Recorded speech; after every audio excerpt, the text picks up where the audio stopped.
Bismillahirrahmanirrahim. Alhamdulillahi rabbil alamin.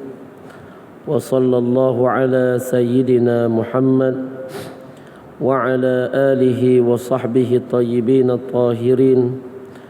Allahumma 'allimna ma jahilna wa dhakkirna ma nasina wa zidna 'ilma wa na'udzu bika min hali ahli an-nar. ولا حول ولا قوة إلا بالله العلي العظيم. أذكركم وأذكر نفسي بإخلاص نيتي لله تبارك وتعالى ولا حول ولا قوة إلا بالله العلي العظيم. Hadirin muslimin muslimat yang dirahmati oleh Allah Subhanahu wa taala. Insyaallah pada malam ini kita menyambung perbahasan dalam fiqh. Kita menerusi kitab Matan Abi Suja' Matan Al-Ghayah wa Taqrib karangan Al-Imam Abu Suja' radhiyallahu an rahimahullahu taala.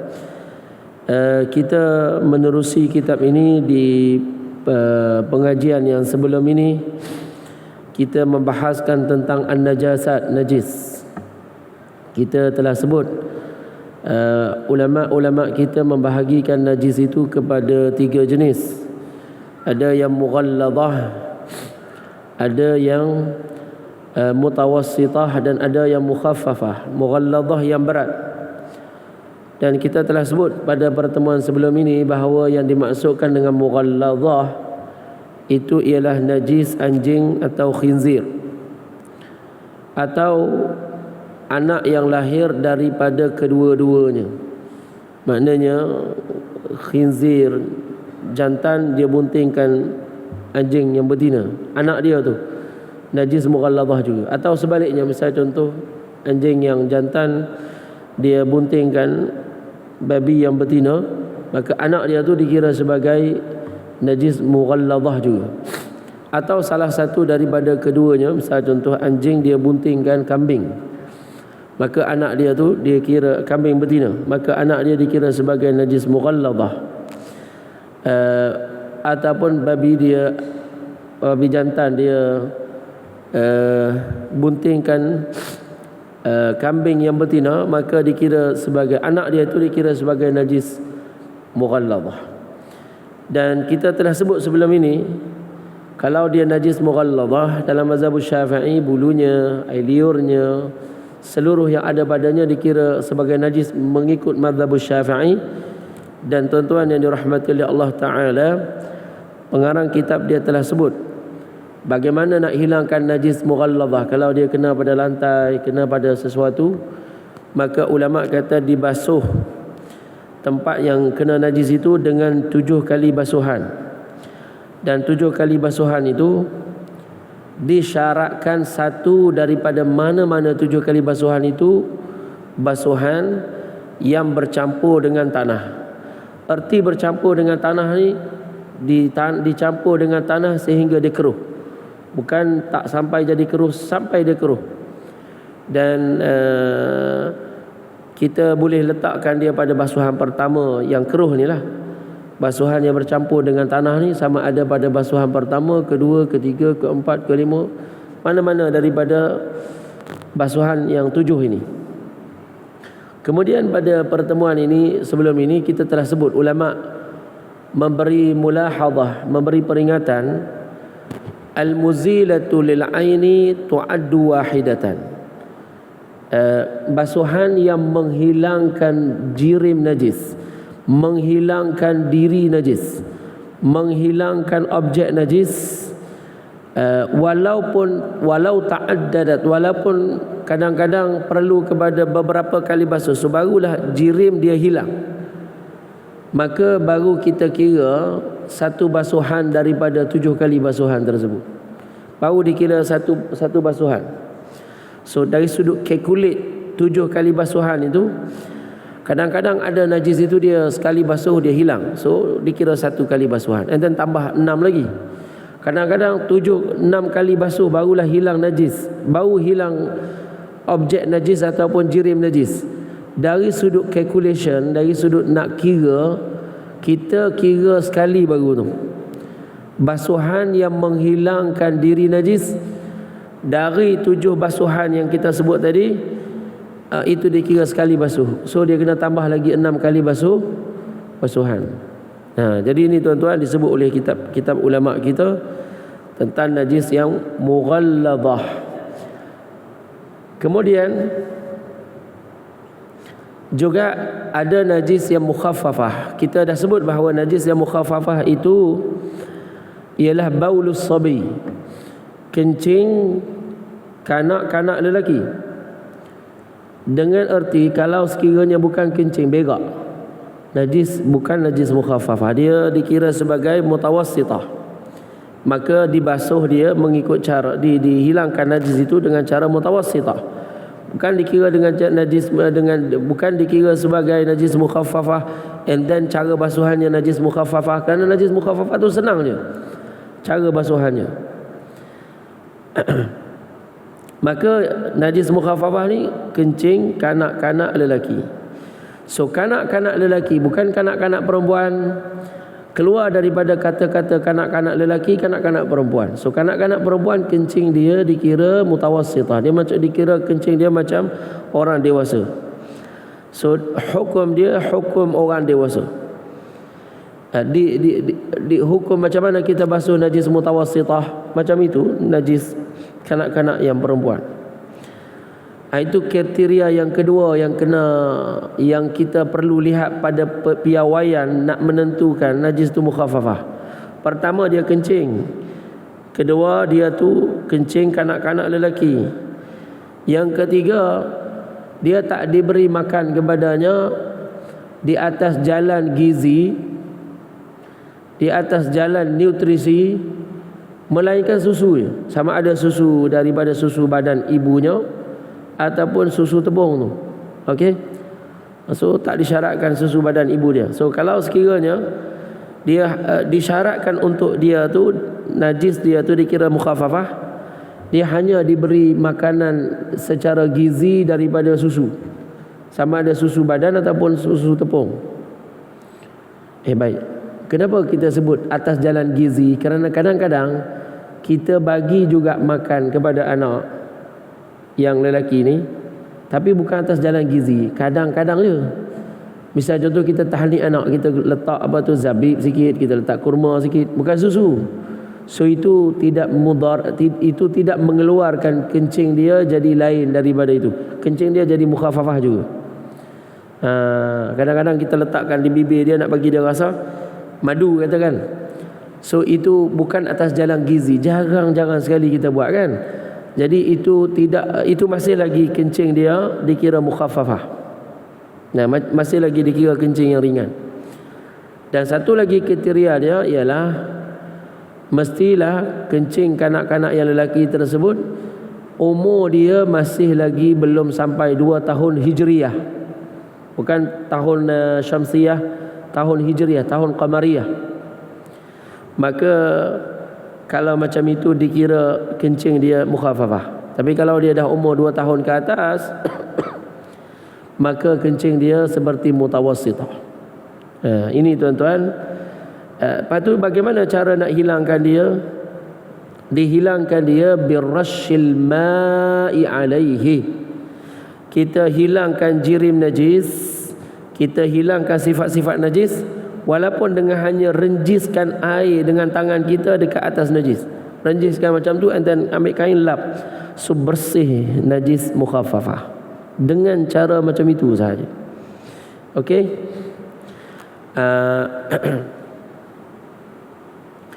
Adapun yang terakhir ialah mutawassitah, dan kata ulama kita najis yang mutawassitah ini ialah najis yang bukan yang ia selain daripada mughalladah dan selain daripada mukhaffafah.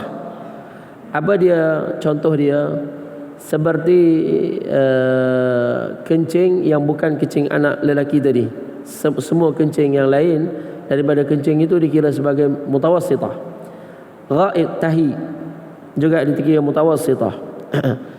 Al-qayh nanah juga dikira mutawassithah, najis. Darah dikira mutawassithah. Arak dikira najis mutawassithah. Jadi najis mutawassithah ini ulama kita dia bahagikan kepada dua bahagian. Yang pertama al-ainiyah, yang keduanya al-hukmiyah. Al-ainiyah ni, ain ni maknanya masih ada objek. Makna najis tu masih ada objek, masih ada jirim. Maknanya kalau tahi ada stokor lagi lah. Kalau ada air kencing tu, air kencing tu ada lagi, ada lagi jirim dia. Jadi najis yang ainiyah ni dirinya masih ada lagi. Jadi yang ini dibasuh dia sehingga hilang najis, sehingga hilang jirim najis. Maknanya mula-mula dihilangkan jirim najis, kemudian dibasuh sehingga hilang sifat-sifatnya, warnanya, baunya dan rasanya. So lepas hilang ini barulah dikira bersih. Dikira bersih. Adapun najis yang hukmiyah, dia mutawassithah juga tapi hukmiyah. Maka hukmiyah ini maknanya apa? Najis yang kamu tak boleh kesan lagi baunya, tak boleh kesan, rasanya tak boleh kesan, warnanya pun tak boleh kesan lagi dah. Dari sudut hukum tempat tu najis lagi. Katakan misal contoh, kamu nak balik kampung, kamu pelihara ayah yang dah uzur di rumah kamu, dia kencing kat balkoni kan. Jadi kamu balik kampung cepat-cepat, tak sempat nak basuh, katakan mungkin kamu basuh, tapi nak ceritanya kalau katakan tak basuh di situ kan, balik terus tak sempat, tinggal kat balkoni tu. Nanti balik lepas seminggu ni balik ke KL balik, kamu tahu kat balkoni tu dia ada najis sebelum ini yang kamu tak basuh. Air kencing kat situ ada. Kadang-kadang kencing orang yang sebahagian orang ni dia dah hilang bau.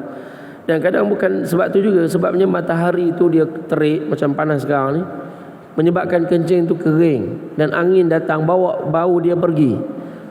Tak boleh detect lagi baunya, rasanya, warnanya. So dia jadi hukmiyah.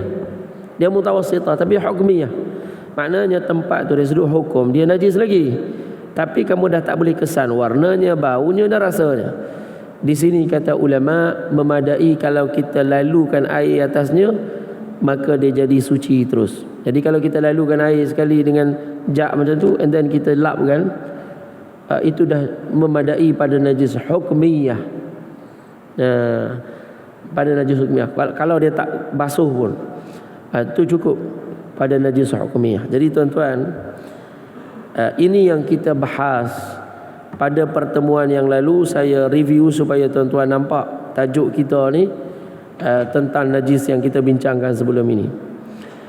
Lalu kata pengarang kitab rahimahullah, wa idza takhallalat al-khamratu bi nafsiha tahurat wa in takhallalat bi tarhi syai'in fiha lam tathur. Dia kata kalau sekiranya arak dia jadi khal, dia jadi cuka dengan sendirinya, maka hukum dia bersih, dia kata. Tetapi dia kata kalau dia jadi cuka disebabkan seseorang tu campak sesuatu di dalam bekas dia, bahan yang lain dicampurkan dengannya, and then lepas tu dia jadi cuka, maka dia tak suci, dia najis. Jadi tuan-tuan yang dirahmati oleh Allah, ini at-takhallul ni, istihlal ini, dia ada satu tajuk dalam fiqh, dan tajuk ini yang mana benda haram dia jadi halal. Salah satunya ialah proses bagaimana nak dibuat cuka. Cuka ni kalau sekiranya seseorang itu dia ambil airnya anggur, dan dia memang bukan nak buat arak, memang niat daripada awal bukan dia nak buat arak. Jadi bila dia niat bukan nak buat arak, dia panggil inab muhtaramah. Ini anggur yang dihormati kerana bukan niatnya nak buat arak. Maka tuan-tuan yang dirahmati oleh Allah, diperah anggur ini dengan bukan qasad nak jadikan dia sebagai arak. Kemudian diletakkan dalam bekas tertutup. Kemudian dia jadi panah dalam bekas tertutup dalam beberapa tempoh. Benda ni dia jadi menggelegak. Dia duduk dalam tempat yang macam tu, dia menggelegak tu. Bila dia lama dia naik dia jadi menggelegak. Yang ni tuan-tuan, dia jadi arak. Dia akan proses dia akan jadi arak. Masa ni lah orang buat arak, dia ambil untuk dia minum. Jadi sekarang ni bila dia berbuih, dia naik macam tu, dia menggelegak, dia ini jadi arak. Menggelegak ni tuan-tuan, dia dengan sendirinya. Kemudian setelah itu dia lama makin kendur, makin jatuh, makin rendah, dia jadi jernih, and then dia jadi cuka. Kemudian dia jadi halal. Maknanya proses dia anggur, kemudian dia jadi haram arak, kemudian dia jadi suci jernih, iaitu cuka. Jadi kata ulama, kalau kita tak masukkan apa-apa dalam bekas dia, batu ke, ubat ke, maka cuka ni bersih. Tapi kalau kita masukkan batu, masukkan sesuatu di dalamnya, jadi najis. Kenapa? Kenapa tuan-tuan? Kerana awalnya inab, jus anggur tadi dia bersih kan, dia tak najis. Bila dia jadi arak apa hukum dia najis. Baik, kalau orang tu dia ada letak batu dalam tu, arak tadi dia makin jernih, jadi macam cuka, betul? Tapi batu tu dia tak suci, dia tetap juga najis disebabkan dia bercampur dengan arak tadi. Dia tak bertukar. Yang lain bertukar, batu tak bertukar. Oleh kerana itu kata ulama, dia air hak ni dia kata tak suci.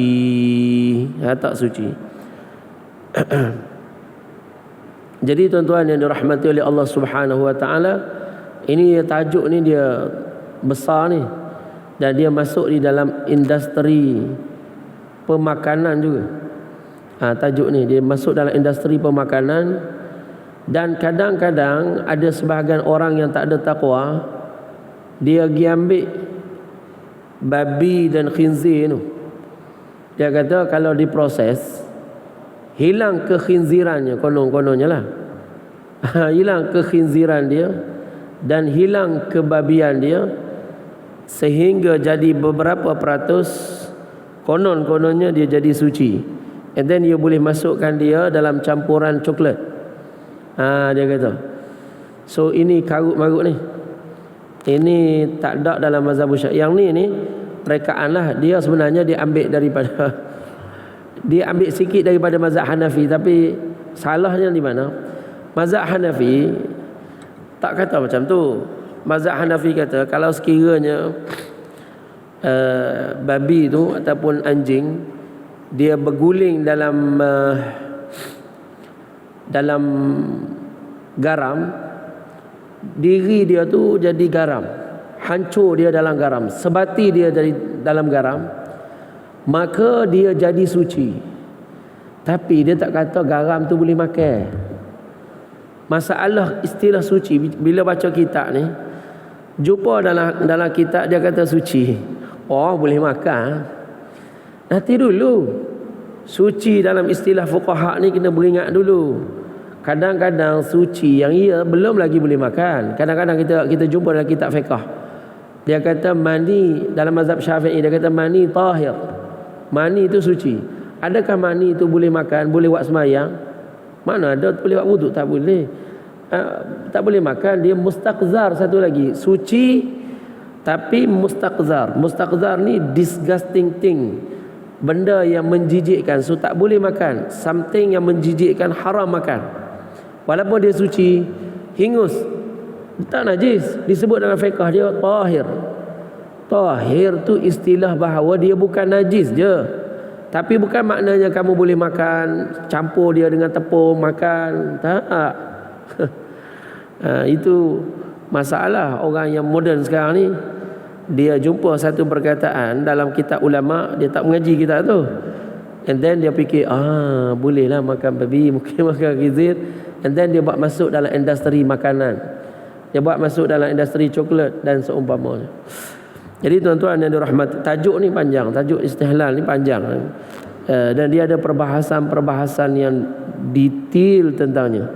Tapi untuk masukkan dalam coklat itu tak betul. Itu bukan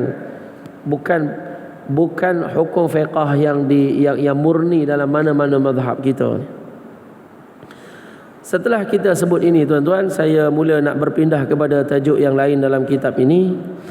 Tajuk ini mula yang kita masuk sekarang ini ialah tajuk tentang darah. Yang pertama haid, yang keduanya nifas, yang ketiganya istihadah. Maka tajuk dia ialah tentang 3 darah ni. Lalu dia kata, faslun wa yakhruju minal farji thalathatu dima'in, damul haidhi wan nifasi wal istihadati. Yang keluar daripada kemaluan faraj perempuan itu ada 3 darah.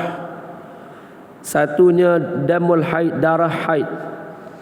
Yang keduanya nifas. Dan yang ketiganya istihadah.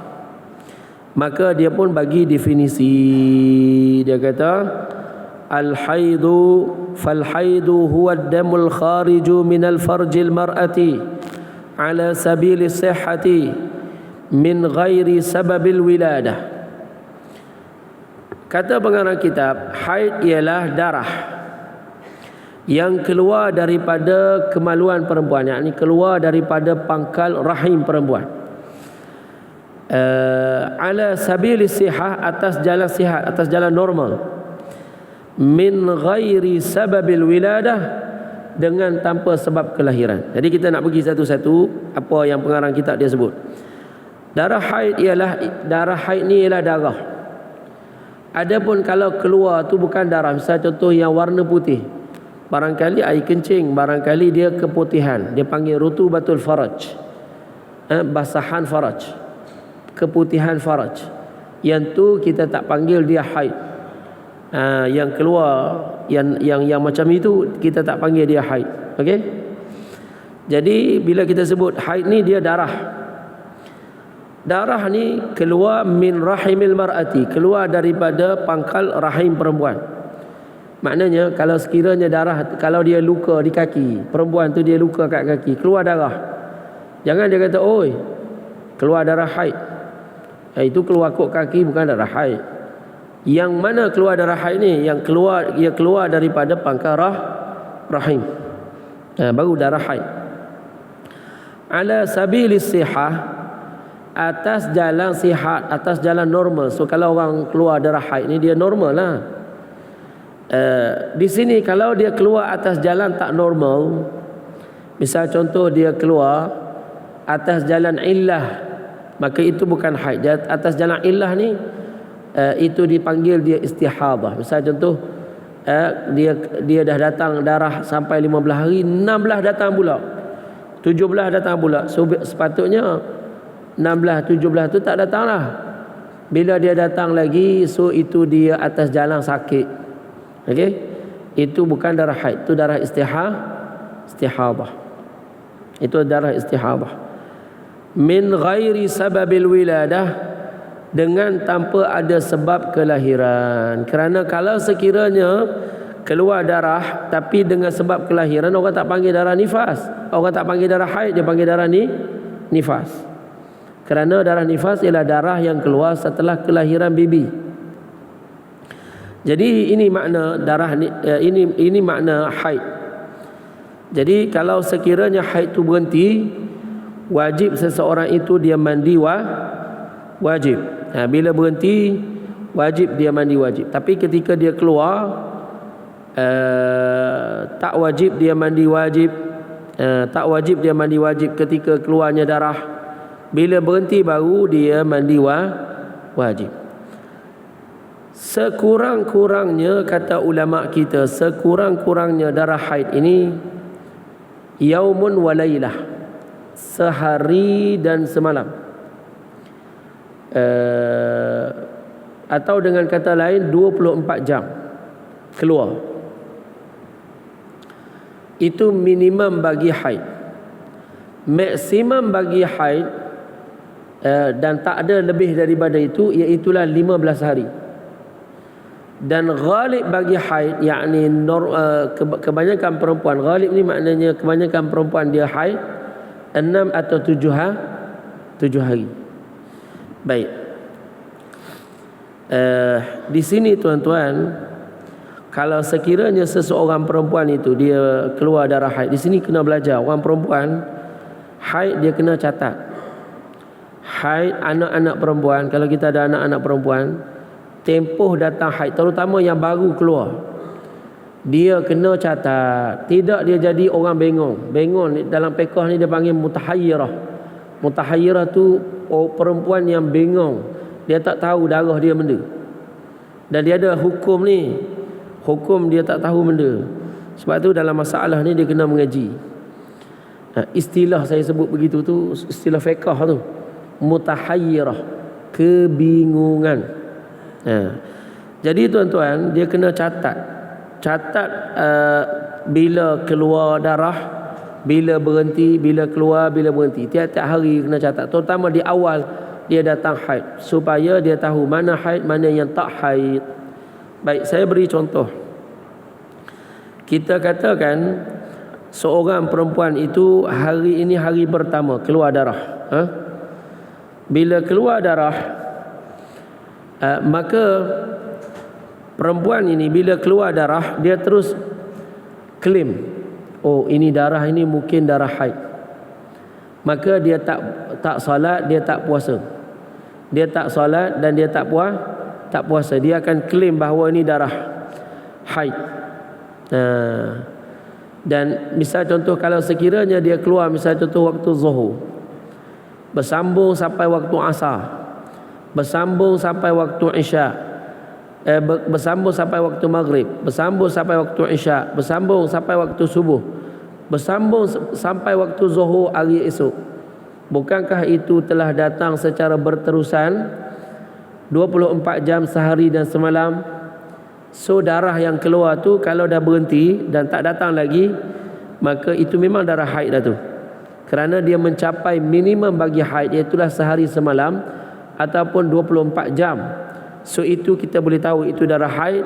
Dan perempuan ini bila dah berhenti darah, dia kena mandi wajib. Baik. Kes yang berlawanan dengannya, misal contoh keluar darah waktu zuhur, bersambung sampai waktu asar, bersambung sampai waktu maghrib, bersambung sampai waktu isya, bersambung sampai waktu subuh, berhenti, tak datang lagi sampai 15 hari tak datang. Darah ni dia panggil darah illah. Darah ini darah illah. Maka dia pergi ke tandas, dia istinja sahaja, tak perlu dia mandi wajib. Ini bukan darah haid, ini darah illah, darah sakit. Maka dia pergi istinja and then dia salat. Ini contoh yang kita beri contoh ni, darah yang datang bersambung-sambung tanpa putus-putus. Kadang-kadang darah ni dia datang secara putus-putus. Hari ni datang berhenti, esok datang pula berhenti, lusa datang pula berhenti. Ada kan begitu kan? Jadi begini, perempuan dia kena catat kalau isu yang macam ni. Misal contoh hari ni datang darah. Bila datang darah ni, saya nak beri contoh. Kalau dia datang darah hari ni, maka di awal dia datang, dia kena claim bahawa itu darah haid. Bila berlalu beberapa jam, katakan 4 jam, berhenti darah, tak datang lagi, so dia akan kata apa pada dirinya? Darah 4 jam berhenti, so darah ini bukan darah haid, kerana dia bukan 24 jam. Kerana darah yang kita nak katakan darah haid, dia mesti 24 jam. Kalau dia berhenti, dan kita ada possibility dia tak akan datang lagi kan? Boleh jadi tak datang lagi. Kamu tak tahu perkara gaib, maka boleh jadi dia tak datang lagi. Maka kamu nak, setakat ni kamu nak kata apa? Ini bukan darah haid. So kamu pergi ke tandas, buat istinja, and then solat. Dia masalahnya perempuan dia buat apa? Dia keluar darah, dia tak tengok benda ni, dia tinggal je solat. Jadi di sini dia solat kerana mungkin tak datang lagi. Mungkin tak datang lagi dah lepas tu. Maka oleh kerana itu dia solat. Katakan hari ni 4 jam berhenti, and then dia solat sampai hari esok. Hari esok tiba-tiba datang lagi darah. Seawal dia datang, seorang perempuan dia claim, oh ini darah haid lah ni, semalam tak selesai, dia tambung hari ni. Maka bila keluar darah tersebut, dia tak solat, dia tak puasa. Ternyata setelah 4 jam berhenti. So bila dia berhenti, apa perempuan yang akan kata? Oh, 4 jam pula hari ni. Semalam 4 jam, hari ni 4 jam, 8 jam. Ini bukan haid lagi. Kerana haid sekurang-kurangnya dia mesti sehari dan semalam, iaitu 24 jam. So ini bukan haid lagi. So dia pergi ke tandas, and then dia istinja dan dia salat macam biasa. Kemudian datang hari yang berikutnya, datang lagi darah, kan? Datang lagi darah. Maka bila datang lagi darah pada hari yang berikutnya, dia klaim macam tu juga. Dia kata, oh ini adalah darah haid. So dia tak puasa, dia tak salat. Dan apabila berlalu waktu 4 jam katakan juga, berhenti, oh dia kata sebelum ni 4 jam, semalam 4 jam, hari ni 4 jam, 12 jam. Oh bukan darah haid lagi. So dia tak mandi wajib. Jangan mandi wajib kerana bukan darah haid. So dia pergi ke tandas, dia istinja, and then dia solat. Hari yang keempat macam tu juga. Hari yang kelima macam tu juga. Hari yang keenam macam tu juga. Bila sampai hari yang keenam, keluar darah. So dia kata, oh ini darah haid. Maka bila datang darah dia tak puasa, dia tak salat. And then bila berhenti 4 jam juga, maka ternyata dia tengok hari pertama 4 jam, hari kedua 4 jam, ni dah hari ke-6. Dah 24 jam darah dah keluar. Sekarang ternyata sabit bahawa ia darah haid yang ia datang secara putus-putus. Sekarang ini bila berhenti, maka dia tidak bila dia berhenti, dia kata ini adalah darah haid. Di sini waktu darah tak datang. Sebelum ni kan kita kata darah dia 4 jam and then stop. Waktu semua stop yang berada di celah-celah haid tu, semuanya itu tempoh haid. Sekarang baru dia tahu. Maka setelah berhentinya darah ini dan lengkap 24 jam, maka dia mandi wajib. Maka sabitlah ini adalah darah haid, maka dia mandi wajib. Jadi katakan selesai hari tersebut, hari esok tak datang darah, tak datang, hari lusa datang lagi. So kita dah sebut sekarang ni maksimum haid berapa hari? 15 hari. So dah sabit dia keluar pada bulan ini darah sampai dah 24 jam. So kalau datang pula hari yang ke-8, 2 jam katakan, itu tambahlah 24 jam. Oh maknanya ini darah haid. So lepas selesai, katakan berhenti, lepas itu dia mandi wajib. Lepas tu dia mandi wajib. Begitulah sampai 15 hari. Di sini pengajaran yang kita ambil daripada masalah ini, seorang perempuan tu dia jangan ambil mudah dalam masalah ini. Kerana boleh jadi darah itu keluar, jangan langsung dia claim, oh ini akan datang 7 hari, and then awak tinggal solat. Tiba-tiba dia tak datang dah, lepas datang 1 hari tak datang dah. Rupanya yang tu darah illah. Kamu tinggal solat tu dalam 7 hari dah, dalam 5 hari dah. Jadi seseorang tu dia kena hati-hati tentang masalah ini. Ini tentang darah haid. Maka darah haid ni apa dia? Darah yang keluar daripada pangkal rahim perempuan atas jalan sihat dengan tanpa ada sebab kelahiran. Walaunuhu aswadun muhtadimun ladza'. Dan darah haid ini dia ada warna-warna darah. Warna dia ialah hitam.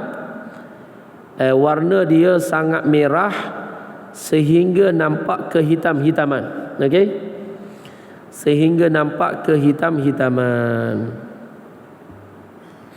Dan ada warna-warna darah. Darah ni dia ada warna-warnanya. Ada 5 warna darah. Ini kita akan sebut pada pertemuan yang lain.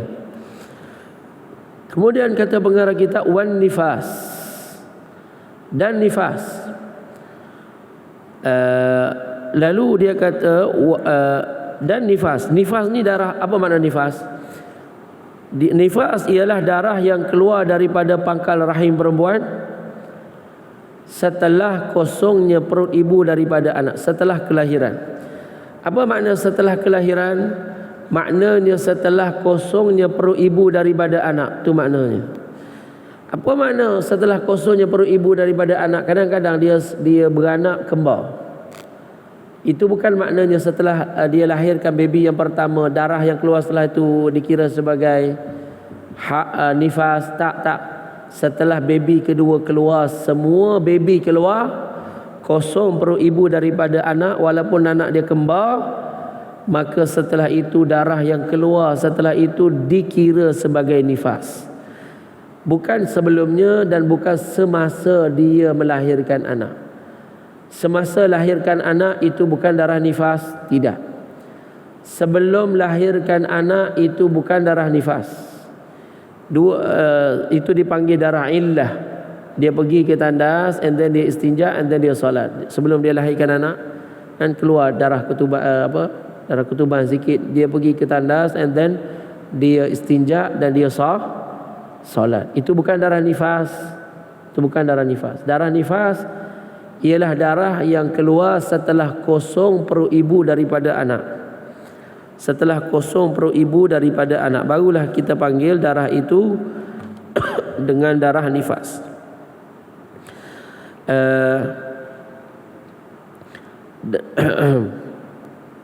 Dan sekurang-kurangnya darah nifas ini majjatun. Majjatun ini dalam kitab lama dia kata seperludah. Mana sebentar, keluar sikit je. Lepas tu tak keluar langsung. So itu dikira darah nifas. Setelah itu dia mandi wajib. Setelah keluar tu mandi wajib. Maksimum bagi darah nifas 60 hari. Bukan 40 hari, 60 hari maksimum bagi nifas. Dan ghalib bagi nifas, kebanyakan perempuan dia datang nifas ialah 40 hari. 40 hari. Di sini ada masalah penting. Apa dia masalah penting dekat sini tuan-tuan? Iaitu kalau sekiranya datang darah nifas dalam lingkungan tempoh maksimum nifas iaitu 60 hari, tiba-tiba berhenti darah.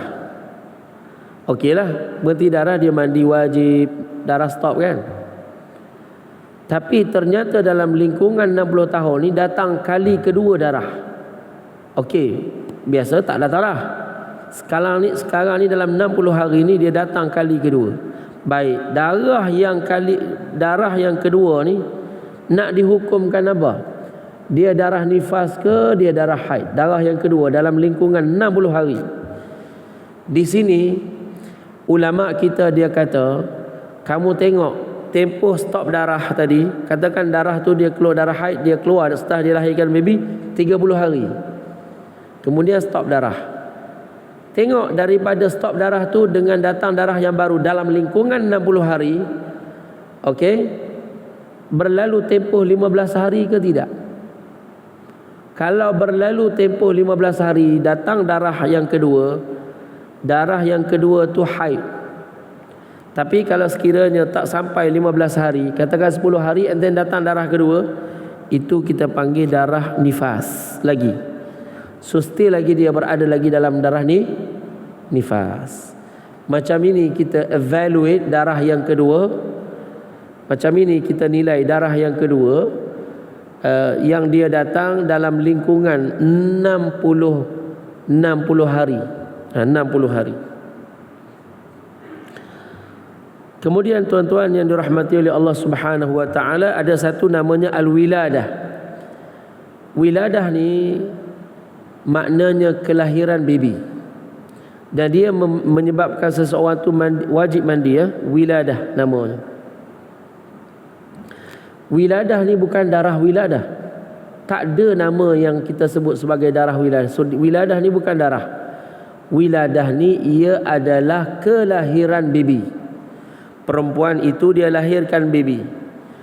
Walaupun dia lahirkan baby tak datang setelah dia lahirkan baby nifas, dia lahirkan baby kering misalnya contoh. So dia kena mandi wajib juga. Itu dipanggil wiladah.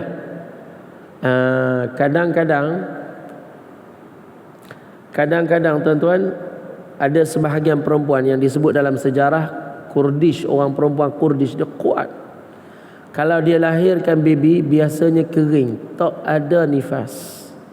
Perempuan Kurdish zaman dahulu. Dan disifat dalam kitab dia kuat. Bila dia lahirkan baby, dia susukan baby, dia letak baby, and then dia sambung kerja terus. Kerja dia apa? Potong balok. Dia potong balok. Kerja berat, masya-Allah. Ini orang perempuan Kurdish. Biasanya dalam kitab-kitab lama dia kata orang Kurdish ni, dia kalau dia lahir, ada di antara mereka yang lahir kering, tidak datang setelah itu nifas. Pun begitu, wajib tak dia mandi? Wajib. Sebab kerana dia lahirkan baby. Kalau sekiranya dia lahirkan baby, hatta kalau dia keluar daripada perut dia seketul daging, seketul alaqah tu, seketul darah, dan tabib bidan yang mahir ataupun tabib yang mahir, doktor yang mahir, dia kata ini asal daripada mani lelaki dan mani perempuan. Dia kata ini asalnya mani lelaki dan mani perempuan. So perempuan tersebut yang keluar benda ni wajib mandi. Bukankah kita sebut sebelum ni kalau keluar mani wajib dia mandi? So kalau keluar ini dia keluarkan benda ni, maka wajib juga mandi.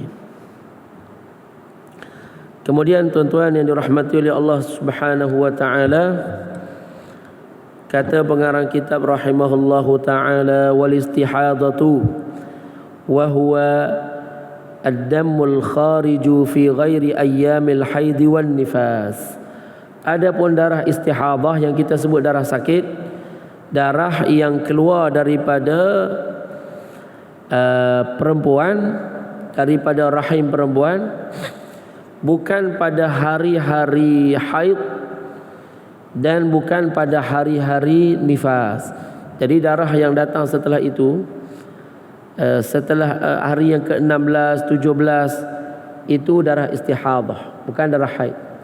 Darah yang datang pada hari yang ke-61, 62, itu bukan darah nifas, itu darah istihadah. Itu darah istihadah. Jadi kalau darah itu datang pada tentang orang haid, kalau datang pada 16, 17, 18, so itu darah istihadah, bukan darah haid. Itu makna darah istihadah. Tapi istihadah ni tajuk dia besar, tajuk dia luas. Maka kita nak belajar tentang istihadah ni, dia perlu ada jadual, perlu kena tulis. Jadi istihadah ni tajuk dia sangat besar dan kita memadai sebut secara ringkas sahaja di sini. Qala al-musannif rahimahullahu tabaraka wa ta'ala, wa aqallu at-tuhri bainal haidataini 15 yawman. Kata pengarang kitab, sekurang-kurangnya bersuci, sekurang-kurangnya tempoh suci bagi perempuan di antara dua haid. Kerana perempuan bulan ni datang haid, esok datang haid. Di antara dua haid, sekurang-kurang tempoh dia dalam keadaan suci, tak datang haid, itu 15 hari. 15 hari. Kalau darah maksim, kalau dia datang darah yang maksimum 15 hari, perempuan Boleh jadi datang 15 hari berturut-turut darah haid. Darah haid. Baik, kalau datang berturut-turut sampai 15 hari darah haid, so maknanya waktu suci dia berapa hari? 15 hari. Kerana sebulan 30 hari. So tempoh suci dia ialah 15 hari. Kalau sekiranya datang haid dia 6 hari, berapa tempoh suci dia? 24 hari. Kalau tempoh haid dia 7 hari, berapa tempoh sucinya? 23 hari. Betul? Baik, ada tak tempoh maksimum bagi suci? Jawabnya tak ada. Perempuan, kata ulama, tidak ada had maksimum bagi suci. Kerana boleh jadi boleh jadi datang waktu tak datang langsung, sampai seumur hidup dia pun tak datang darah. Itu sebabnya dia tidak ada tempoh suci. Sampai di sini, barakallahu fikum, ahsanallahu ilaikum, wa jazakumullahu khairan katsira. Assalamualaikum warahmatullahi wabarakatuh.